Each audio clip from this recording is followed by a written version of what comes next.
अगर आपने हमारे चैनल परंपरा दर्शन को सब्सक्राइब नहीं करा है तो कृपया चैनल को सब्सक्राइब कर लें। लाइक और शेयर भी अवश्य करें। धन्यवाद। लक्ष्मी नारायण मंत्र।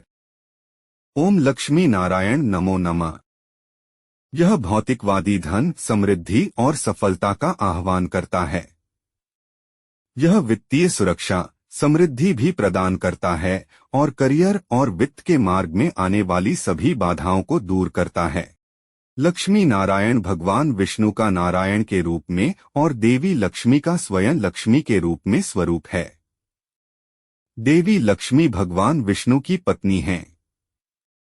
भगवान विष्णु को नारायण के रूप में जाना जाता है जब वे अपनी पत्नी लक्ष्मी के साथ विश्राम कर रहे होते हैं। यह मंत्र भौतिक संपदा और प्रचुरता को आमंत्रित करने में मदद करता है। देवी लक्ष्मी भगवान विष्णु नारायण की पत्नी हैं और दोनों ही अपने भक्तों को धन और समृद्धि प्रदान कर सकते हैं। लक्ष्मी और नारायण धन, समृद्धि और सफलता के प्रतीक हैं। यह मंत्र वित्तीय समृद्धि और भौतिक सफलता प्राप्त करने के लिए अत्यधिक लाभकारी है। व्यक्ति को कम से कम 3 महीने तक हर गुरुवार को भगवान विष्णु नारायण के मंदिर में प्रसाद के रूप में चढ़ाने के लिए मिठाई तैयार करनी चाहिए। यह मंत्र व्यक्ति को करियर और वित्त से संबंधित सभी प्रकार की समस्याओं से मुक्ति दिलाता है। लक्ष्मी नारायण मंत्र के लाभ। यह मंत्र समृद्धि और धन प्रदान करता है। यह धन और प्रचुरता के निर्बाध प्रवाह का आशीर्वाद देता है। लक्ष्मी नारायण मंत्र जाप करने वाले के जीवन से सभी अभावों को दूर करता है। यह अच्छे स्वास्थ्य और दीर्घायु का आशीर्वाद देता है। यह मंत्र नकारात्मक शक्तियों और नकारात्मक ऊर्जाओं से बचाता है। अगर आपने हमारे चैनल परंपरा दर्शन को सब्सक्राइब नहीं करा है तो कृपया चैनल को सब्सक्राइब कर लें। लाइक और शेयर भी अवश्य करें। धन्यवाद। ओम लक्ष्मी नारायण नमो नमः। ओम लक्ष्मी नारायण नमो नमः। ओम लक्ष्मी नारायण नमो नमः। ओम लक्ष्मी नारायण नमो नमः। ओम लक्ष्मी नारायण नमो नमः। ओम लक्ष्मी नारायण नमो नमः। ओम लक्ष्मी नारायण नमो नमः। ओम लक्ष्मी नारायण नमो नमः। ओम लक्ष्मी नारायण नमो नमः। ओम लक्ष्मी नारायण नमो नमः। ओम लक्ष्मी नारायण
वीडियो देखने के लिए धन्यवाद। कृपया लाइक, सब्सक्राइब और शेयर करें।